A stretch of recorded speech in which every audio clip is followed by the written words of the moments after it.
Un SMIC à 6 € de l'heure, le prix du riz qui double en 8 mois, un ministre de l'Agriculture qui avoue en souriant qu'il n'en achète jamais parce qu'on lui en donne gratuitement, une monnaie qui a perdu presque la moitié de sa valeur pendant que la bourse de Tokyo explose tous ses records, des touristes qui trouvent que le Japon c'est pas cher, et des jeunes japonais surdiplômés qui partent ramasser des fruits en Australie parce qu'ils y gagnent le double d'un salaire de Tokyo. La hausse du coût de la vie, c'est la préoccupation numéro 1 des Japonais en ce moment. Et pourtant, 6,47 € c'est le prix du Big Mac moyen en France. Alors celui-ci, je l'ai payé 6,90 €, alors qu'au Japon, on est à seulement 500 yens. 2,68 €, ce qui fait que c'est quand même 2,4 fois moins cher. Mais attention, ça ne veut pas dire que les Japonais, eux, le trouvent pas cher. En effet, le vrai indicateur, vous le connaissez, c'est le pouvoir d'achat. Le Big Mac et toutes les denrées alimentaires 2,4 fois moins cher, ça ne sert à rien si ton salaire, il est 8 fois moins élevé. Toutefois, dans la réalité, il faut se le dire, un touriste français qui vient au Japon, il se retrouve avec un pouvoir d'achat énorme. Vraiment, avec 1 € égale 185 yens, c'est le moment pour visiter le Japon, c'est comme si le pays entier était à moins 40%. Les Japonais ont même un nom pour ça, c'est ce qu'ils appellent le yen-yase, littéralement le yen pas cher. Et c'est pour cette raison que des investisseurs étrangers comme les Chinois achètent massivement de l'immobilier au Japon. Et pourtant, il y a 35 ans, c'était exactement l'inverse. Tokyo était la ville la plus chère du monde. Pourquoi ? Eh bien, c'est dû à ce qu'on appelle le miracle japonais.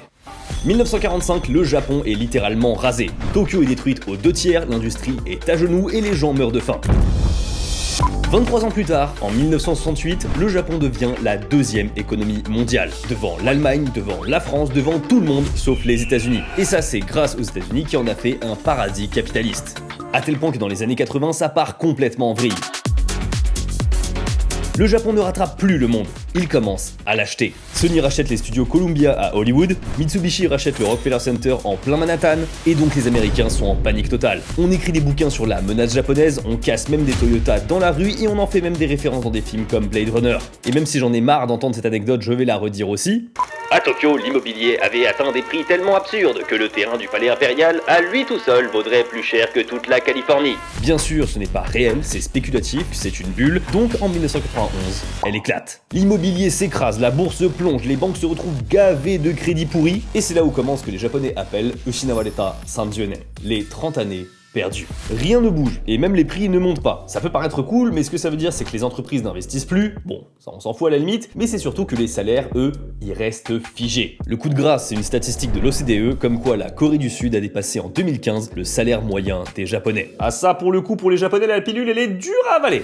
Mais à l'intérieur du Japon, tant que les prix ne bougeaient pas, ça restait vivable. Toutefois, en 2022, au Japon, les prix commencent à grimper, tandis que les salaires, eux, ils n'ont toujours pas bougé d'un poil. Voilà, je viens de vous condenser les informations de ce qui est dit sur les vidéos de l'économie catastrophique au Japon, sans parler bien sûr des thèmes que j'ai déjà abordés comme le vieillissement de la population, le manque de natalité ou encore l'immigration. Mais ici, dans cette vidéo, on s'intéresse plus aux Japonais en tant qu'individus et moins en tant que grosse masse mouvante qui constitue un pays. Parce que là, il faut bien se rendre compte que les Japonais, ils commencent maintenant à galérer à acheter du riz. Pourquoi tout augmente? Est-ce que même au revenu minimal, on vit quand même mieux au Japon qu'en France? Et à qui profite vraiment le crime du Japon pas cher? Je vous propose de regarder de plus près ce qui se passe réellement derrière un Japon de plus en plus pauvre.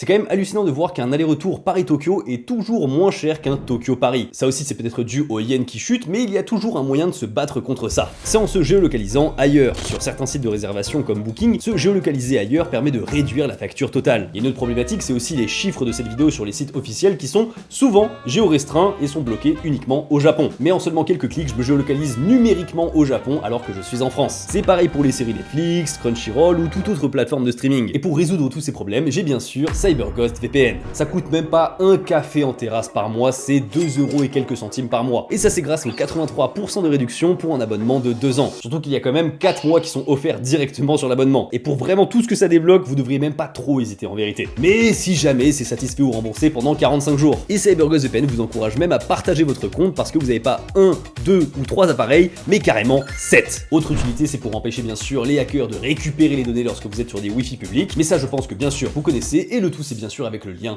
dans la description. Le SMIC à 6 €. Vous venez de travailler 1 heure dans un combini à ranger des cartons, saluer les clients et remettre des produits en rayon. Et voici ce que vous avez gagné. 6 €. C'est le montant du SMIC horaire au Japon, oui, ça fait mal, et encore, ce que je viens de vous dire, c'est une outrageuse simplification. Parce que le salaire minimum national, le Kukunai Saite Chingin, en japonais, ça n'existe juste pas. En fait, il n'existe pas un, mais 47 salaires minimum au Japon. Oui, un par préfecture, un système qui sur le papier semble beaucoup plus honnête. Forcément, le coût de la vie n'est pas le même entre le quartier de Shinjuku ou celui de la ville de Fukuoka. On a la nourriture qui est en moyenne 15% moins chère, un loyer qui est plus de 2 fois moins cher pour la même superficie, et les transports qui sont pratiquement aussi 2 fois moins chers. Alors est-ce que pour autant le SMIC à Tokyo est 2 fois plus élevé que celui de Fukuoka ? Non, l'écart du SMIC n'est pas si conséquent, on est à 1057 yens de l'heure à Fukuoka contre 1226 yens de l'heure à Tokyo.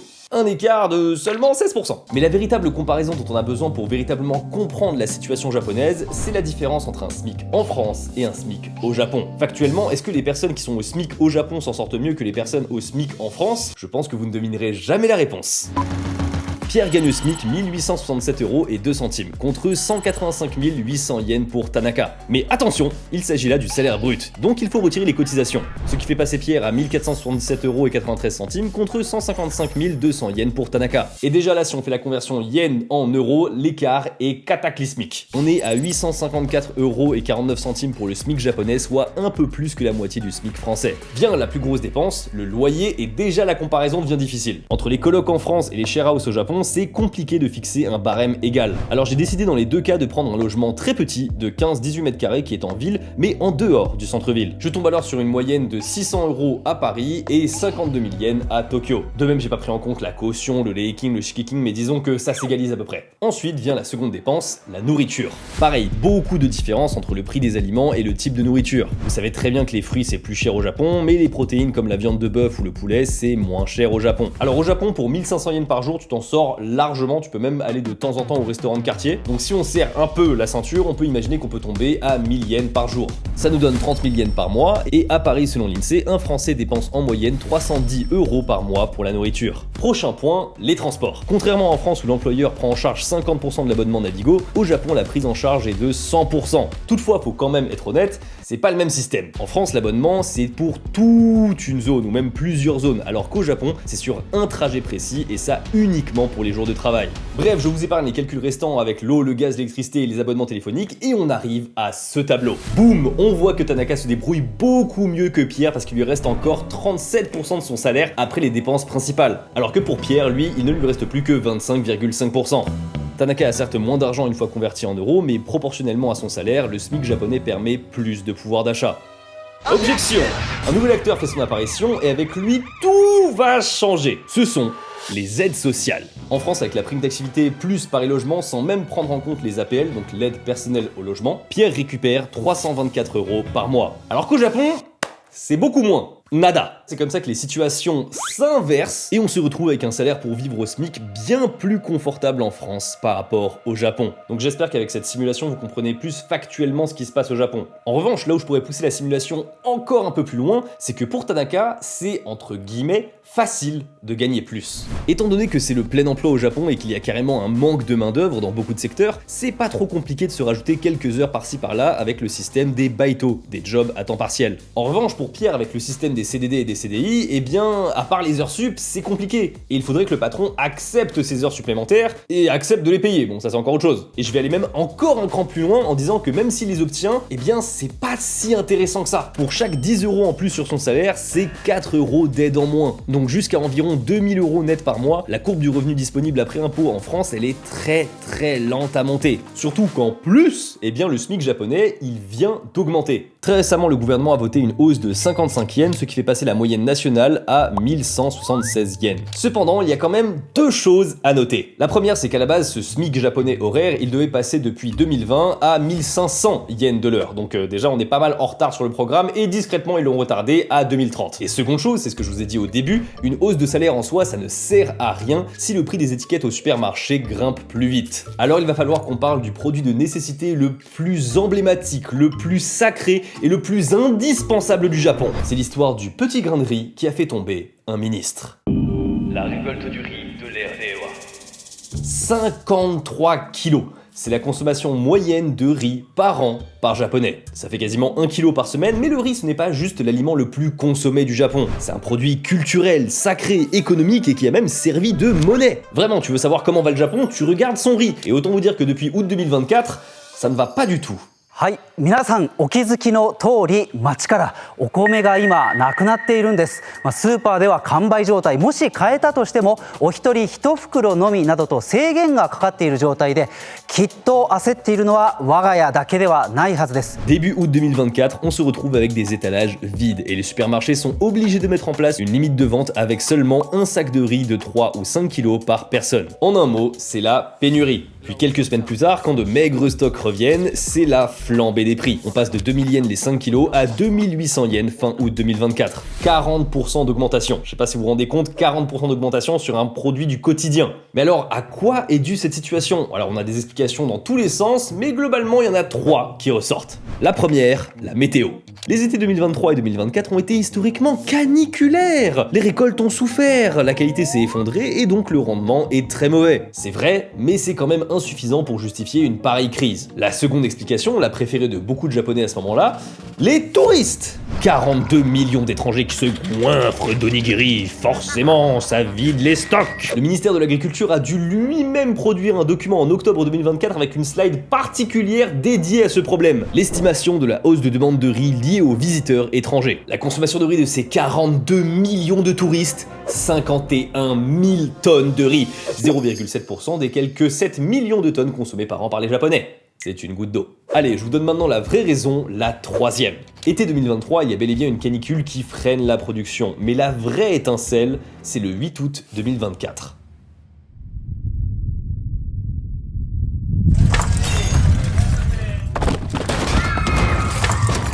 Alors ce n'est pas vraiment ce séisme qui fait paniquer les Japonais, mais plutôt l'annonce de l'agence météo qui pour la première fois parle du Big One. Alors le Big One, c'est le nom qu'on a donné au tremblement de terre gigantesque hors norme que le Japon attend dans les 30 prochaines années. Statistiquement, il est pratiquement sûr qu'il se produise et il est prévu pour être pire que celui du 11 mars 2011. Il pourrait frapper de plein fouet la capitale avec le risque que des volcans entrent en éruption. Bref, c'est le scénario catastrophe que redoutent les Japonais. Alors forcément, quand t'as une annonce officielle qui mentionne le Big One et le fait que le risque que le Big One arrive dans les prochains jours, voire semaines, est extrêmement élevé en ce moment, eh bien ça fait un peu paniquer les Japonais. En conséquence, ils se ruent dans les supermarchés pour acheter des produits de première nécessité comme de l'eau et du riz. D'où les premiers komesodo, les émeutes de riz. Néanmoins, comme je vous le disais, la pénurie, c'est gérable. En août, c'est le plus gros creux de l'année en termes de production, donc dès septembre, les stocks reviennent dans les rayons. Pourtant, il y a une chose qui revient pas comme avant, ce sont les prix. En fait, vraiment tout le Japon a paniqué. Les particuliers, les restaurateurs, les cantines des écoles, vraiment tout le monde. Et en voyant ça, qu'est-ce que les agriculteurs se mettent à faire? Eh bien, ils se mettent à spéculer à la hausse. Concrètement, en voyant la situation, ils se mettent à faire dormir leur stock pour vendre plus tard à un prix plus élevé. Et forcément, le prix, progressivement, il grimpe, et pas de 10 ou 20%, de 175%. Le prix du sac de riz de 5 kg atteint un record de 5500 yens fin 2025. Je sais pas si vous vous rendez bien compte de la catastrophe que c'est. Imaginez 2 secondes que le prix de la baguette chez votre boulanger préféré, elle passe à 3 €. Je suis désolé, ce serait la révolte absolue en France. Alors forcément, face à cette situation de crise sur le riz, le gouvernement japonais doit agir. 18 mai 2025, le ministre de l'Agriculture, Taku Eto, fait une élocution publique. Et vous savez que ce soit en France ou au Japon, on a souvent tendance à dire que les politiciens ils sont déconnectés de la réalité. Et on le dit à tort. Oui, à tort. Voilà, je pense que ce ministre de l'Agriculture japonais, il va savoir trouver les mots pour parler aux Japonais qui se retrouvent rationnés de riz avec des prix faramineux. Il va faire baisser les prix, il va les aider, il va les comprendre.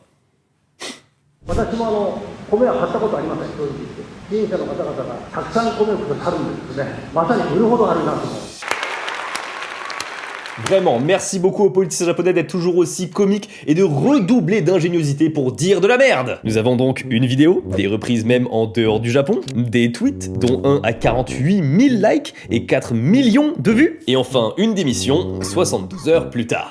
Mais je pense que vous sentez que sur cette crise du riz, il y a quelque chose qui cloche. On a 2 canicules, une petite panique vis-à-vis d'un séisme, et pouf, il y a une crise sur le prix du riz pendant 3 ans. Je veux dire, est-ce que le gouvernement il a pas des réserves nationales, ou est-ce que le riz il est pas juste exporté à l'étranger, donc du coup ils peuvent le garder pour eux? Enfin, il y a quelque chose qui cloche là. Si vous réagissez comme ça, eh bien vous avez totalement raison. En effet, il y a bien quelque chose que je ne vous ai pas dit, mais pour le comprendre, il va falloir retourner beaucoup en arrière. 1946. Oui, on est remonté très loin, mais faites-moi confiance. À cette époque, le Japon doit se reconstruire. Mais il est face à 2 problèmes. Le premier, c'est le baby-boom monstrueux qui arrive. Avec les 3,5 millions de soldats japonais qui ont été démobilisés et qui rentrent chez eux, clairement, ça va arriver. Et le second problème qui est corrélé au premier, c'est la famine.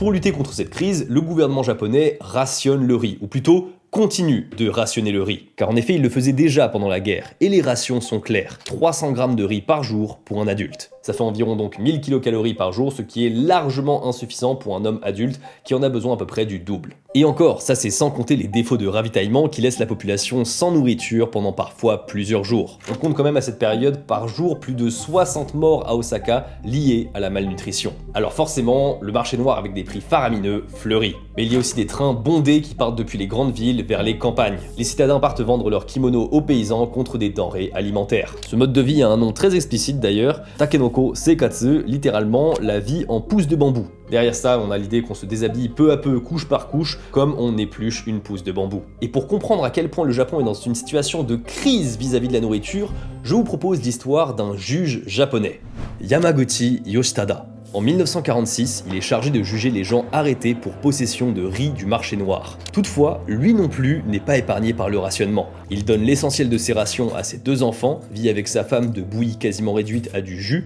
cultive lui-même des patates pour tenter de tenir. Mais le 11 octobre 1947, il meurt d'une tuberculose pulmonaire liée à la malnutrition à seulement 33 ans. Il a refusé jusqu'au bout la nourriture obtenue au marché noir que ses proches se sont procurés pour continuer à rester droit dans ses bottes. Loyal, mais ça lui a coûté la vie.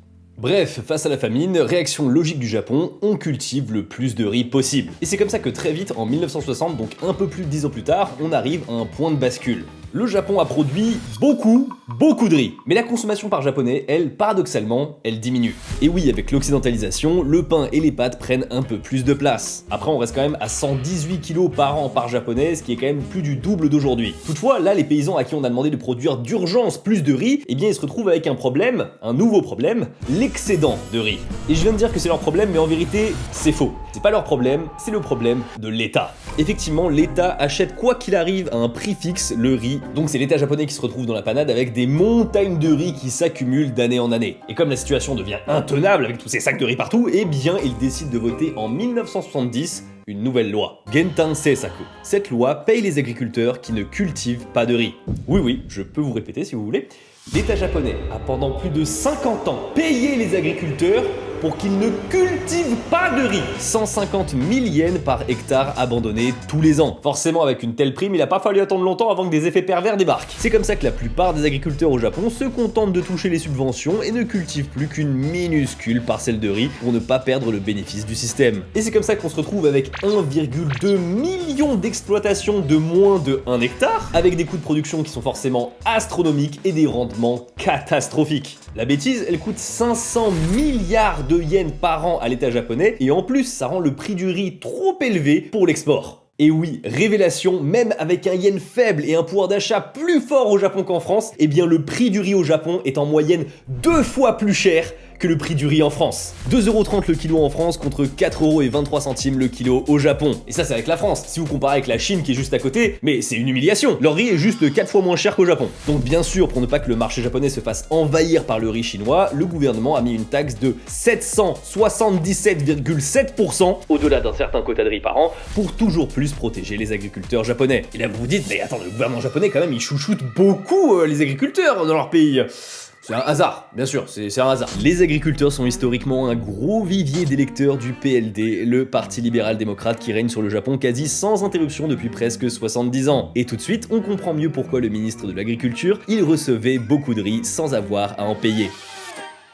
Pour récapituler, l'État japonais paye 500 milliards de yens les agriculteurs pour ne pas cultiver du riz, et de l'autre côté, le prix du riz est surélevé artificiellement, et donc les Japonais eux-mêmes repayent environ 500 milliards de yens de trop quand ils l'achètent. Donc ils ont voté une loi pour que les Japonais payent chaque année 1000 milliards de yens par an, ce qui fait 5,4 milliards d'euros, pour être en pénurie. Bon, je dois quand même vous dire qu'en 2018, ils ont aboli cette loi, mais tout en chouchoutant toujours les agriculteurs, ce qui fait qu'il n'y avait aucune marge, aucun filet de sécurité. Le Japon a vraiment organisé méthodiquement sa propre crise, et le constat réel maintenant, il est beaucoup moins drôle. 東京八王子市にある子ども食堂は今日朝からにぎわっていました。 Ce que vous voyez là, ce sont des repas offerts aux enfants. Ça fait penser au Resto du Cœur et c'est similaire, sauf qu'ici c'est vraiment axé pour les enfants. C'est une association qui agit au Japon qui s'appelle Kodomo Shokudo, littéralement repas pour enfants. Et le constat malheureusement, il est sans appel. En 2016, des lieux comme ça, il y en avait environ 300 dans tout le pays. Au dernier recensement, en décembre 2025, on en compte 12 601. Pour vous donner une échelle, il y a 3000 McDo environ au Japon, donc ça veut dire qu'il y a 4 fois plus d'associations Kodomo no Shokudo que de McDonald's. Mais encore plus révélateur, c'est l'augmentation de la fréquentation entre 2019 et 2025. 1,6 million de repas estimés en 2019 contre 25 millions estimés en 2025. C'est pas un dispositif d'appoint, c'est devenu vraiment une structure nationale pour lutter contre la pauvreté extrême. Mais alors maintenant, pourquoi autant de ménages ont besoin de ce genre de dispositif? Eh bien, je vais vous donner la même réponse que tout à l'heure. On devient de plus en plus pauvre lorsque l'écart se creuse entre les prix autour de soi et son salaire. Donc la première raison, c'est le gel des salaires au Japon, parce que oui, depuis 30 ans, les salaires, ils ont quasiment pas bougé au Japon. Et le deuxième coup de poing dans la figure, c'est qu'à partir de 2022, eh bien, l'inflation, elle grimpe. Mais alors, j'ai envie de dire maintenant, allons encore plus loin. Pourquoi, à partir de 2022, les prix qui étaient si stables au Japon ont décidé d'un coup de tous augmenter? Pourquoi 2022? Eh bien, il est temps de lancer le pavé dans la mare. Le bol de ramen japonais. Ah, voilà un bon bol de ramen, bien japonais dans la chaîne Hidakaya. Je vais pouvoir soutenir l'économie japonaise et même l'économie locale en consommant ce ramen. Pas du tout. Vous êtes prêts pour l'analyse? C'est parti. Les nouilles, c'est de la farine américaine et canadienne. Le thalé, la base de la sauce, on a déjà de la sauce soja. Le soja qui vient des États-Unis et du Canada, et le sel qui vient du Mexique et d'Australie. Le bouillon, ok, c'est du porc japonais. Mais il a été nourri avec du maïs américain et du tourteau de soja brésilien. Le chashu, les tranches de porc, pareil, il vient d'Espagne ou du Brésil. Pour les garnitures, le memma, les pousses de bambou, bien japonais, et bien à 99% ça vient de Chine ou de Taïwan. L'œuf, il est japonais quand même. Oui, mais les poules, elles sont nourries avec des produits étrangers. Même le wagyu, le bœuf par définition japonais, eh bien il est élevé avec du maïs, du blé et de l'orge américain. Waouh! Comment le Japon a pu en arriver là? Bah, vous vous souvenez pas? Les agriculteurs japonais, ils étaient bien trop occupés à toucher leurs subventions pour ne pas cultiver du riz. Ils auraient pu cultiver du blé, de l'orge, du maïs, mais non. Les subventions, c'était mieux. Bon, après, je dis ça comme ça, mais c'est surtout l'État japonais qui s'est auto-saboté pendant 50 ans. Du coup, il faut importer une grande majorité de la nourriture que consomment les Japonais, pas qu'un peu. Le Japon ne produit que 38% des calories qu'il consomme, et côté énergie, c'est une catastrophe. On est autour de 15% d'autosuffisance. Donc le Japon importe son énergie, son blé, son maïs, son orge, son bœuf, d'une certaine manière. Donc fatalement, si le yen se casse la gueule, eh bien c'est surtout le panier de courses qui, lui, va grimper en flèche. Maintenant, vous comprenez que l'économie japonaise, elle est ultra sensible à deux choses. La première, c'est à l'inflation mondiale. Tous les prix montent et comme le Japon importe beaucoup, ça se répercute très vite au Japon. Et la seconde, c'est la dévaluation de sa monnaie. Si 100 kg de farine américaine coûte 100 $, eh bien en 2012, il suffisait de 8000 yens pour l'acheter. En 2026, il faut 15 670 yens pour l'acheter, pratiquement le double. Et donc si acheter la farine devient plus cher, alors le ramen servi au Japon coûtera plus cher. Mais alors comment ça se fait que le yen il se soit autant cassé la gueule? Et bien pour ça aussi, il y a deux raisons. La première, le Japon l'a fait exprès, et la deuxième, il a clairement pas fait exprès. Je vais essayer de résumer ça de manière facile. En 2013, avec le premier ministre Shinzo Abe, le Japon imprime des planches de billets de yens en quantité massive. Alors oui, je sais, ça paraît illégal d'imprimer des billets, mais ne vous inquiétez pas, c'est totalement ok et tous les gouvernements le font. La seule conséquence, c'est que si tu as plus de billets, mais que tu n'augmentes pas la valeur de ce qu'il y a dans un pays, eh bien c'est juste que ton billet, en dehors de ton pays, il vaut moins. Il vaut moins par rapport aux autres monnaies, et donc le yen s'affaiblit par rapport aux autres monnaies. Alors si c'est aussi contraignant pour les Japonais et violent dans leur portefeuille, pourquoi Shinzo Abe a voulu volontairement dévaluer le yen? Bon, gardez cette question, je vais y répondre un peu plus tard. La deuxième raison pour laquelle le yen s'est cassé la gueule, eh bien... c'est la crise de 2022. Avec le conflit ukrainien et les sanctions envers la Russie, l'inflation mondiale de l'énergie explose. Donc déjà avec l'inflation, je vous rappelle que les Japonais, ils douillent plus que les autres, vu qu'ils importent tout. Mais pour en rajouter une couche, l'inflation mondiale, pour se protéger, eh bien les banques de tous les pays, elles vont rehausser leur taux d'intérêt. Forcément, elles n'ont pas envie de perdre de l'argent, donc du coup, quand tu vas devoir me rembourser plus tard, ce sera plus cher, à cause de l'inflation. Mais quand je vous dis que toutes les banques générales ont fait ce move, toutes, sauf le Japon.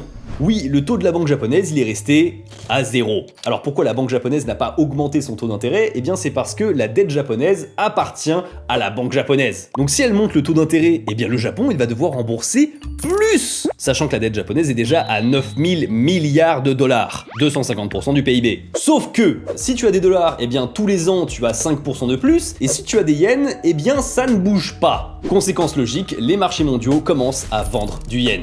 Et c'est comme ça que le yen, il chute encore plus drastiquement. C'est pour ça qu'avec ce billet, eh bien en 2012, j'avais 100 €, alors qu'aujourd'hui, il n'en vaut plus que 55, quasiment divisé par 2.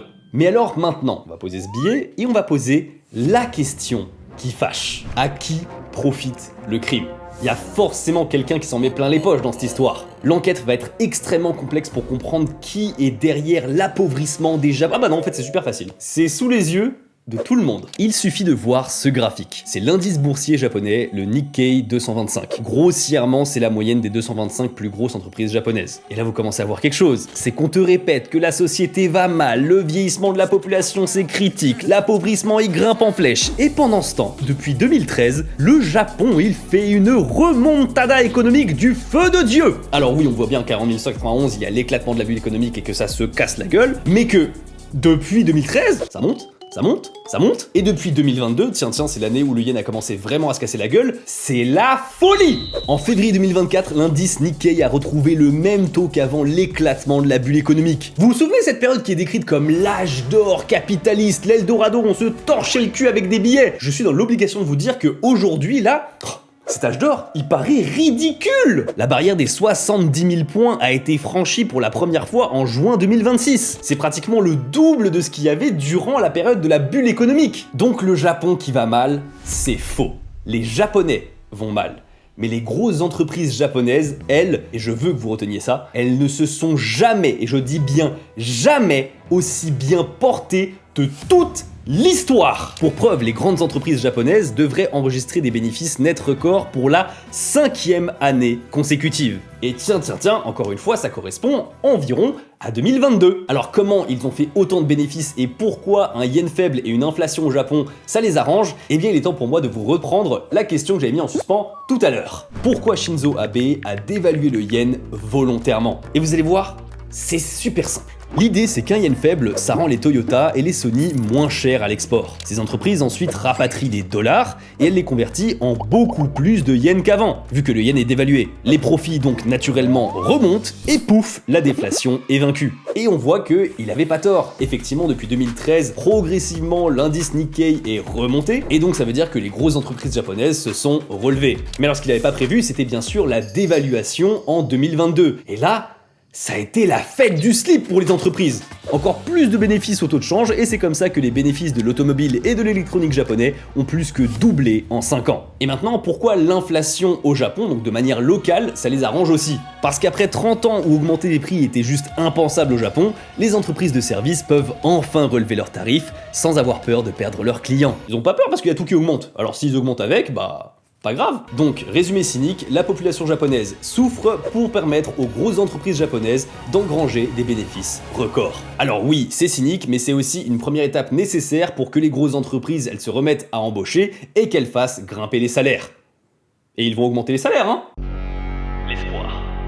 Shunto, le combat du printemps, c'est une expression pour désigner la grande négociation annuelle entre les syndicats et les patrons pour fixer le ton des salaires du pays. Et en 2026, c'est plus 5%. Et en vérité, ça fait déjà 3 ans d'affilée, 2024, 2025, 2026, que l'augmentation des salaires générale au Japon est autour de 5%. Et pour la première fois depuis l'éclatement de la bulle économique en 1991, les salaires réels, c'est-à-dire une fois l'inflation déduite, sont positifs. Ouah, ça y est, est-ce que c'est parce que les patrons des grands groupes japonais ont enfin décidé de faire ruisseler l'argent parce qu'ils avaient les poches pleines à craquer? Pas du tout! C'est parce qu'ils y ont été contraints par un moyen que personne n'aurait pu prévoir.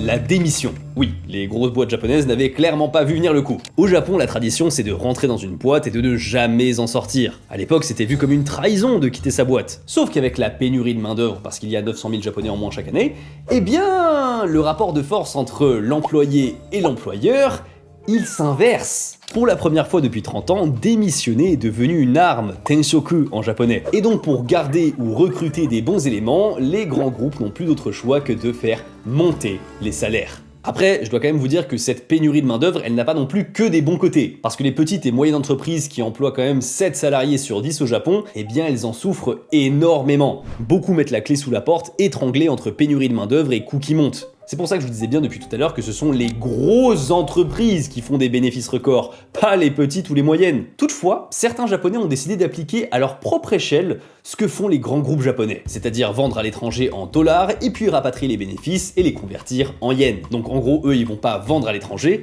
mais ils vont partir travailler à l'étranger.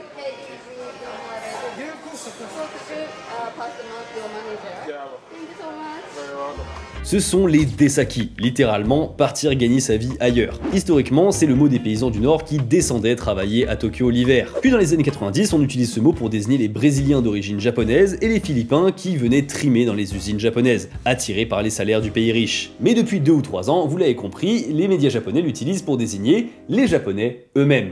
Direction l'Australie, le salaire minimum là-bas tourne autour de 26 $, donc environ 2700 yens. Plus du double du SMIC japonais pour ramasser des fruits ou encore faire le service. Dans les bonnes saisons de récolte, ils arrivent même à 600 000 yens de salaire. C'est quand même le double du salaire médian japonais. Surtout que c'est pas uniquement une tendance pour les petits jobs. Il y a des chefs sushi, des pâtissiers, des soudeurs japonais qui se font débaucher à prix d'or de Sydney à Dubaï. Parce que formé au Japon, eh bien c'est un label de qualité de fou dans le monde. Sauf au Japon, ironiquement, où ça ne suffit plus. Cette frustration chez les Japonais, on la ressent bien. Pour un peuple qui a l'habitude de ne jamais trop faire de vagues, on entend de plus en plus parler de mouvements populaires. Toute cette frustration des Japonais d'être devenus plus pauvres qu'avant, de galérer plus qu'avant et de voir tous les prix grimper plus qu'avant, eh bien il faut bien qu'ils la répercutent sur quelque chose, ou plutôt quelqu'un. Et on comprend tout de suite un peu mieux pourquoi les tensions entre Japonais et résidents étrangers grimpent de plus en plus, alors que le véritable problème ne semble pas du tout être là. Très compliqué de rendre divertissante cette vidéo avec tous ces chiffres et ces analyses socio-économiques, donc vraiment merci d'être resté jusque là. Merci beaucoup, le lien pour l'abonnement CyberGhost VPN est avec le lien dans la description. N'oubliez pas, vous avez quand même jusqu'à 7 appareils pour un seul compte. N'hésitez pas non plus à lâcher un pouce en l'air et à vous abonner, moi je vous dis à la prochaine. Tchuss.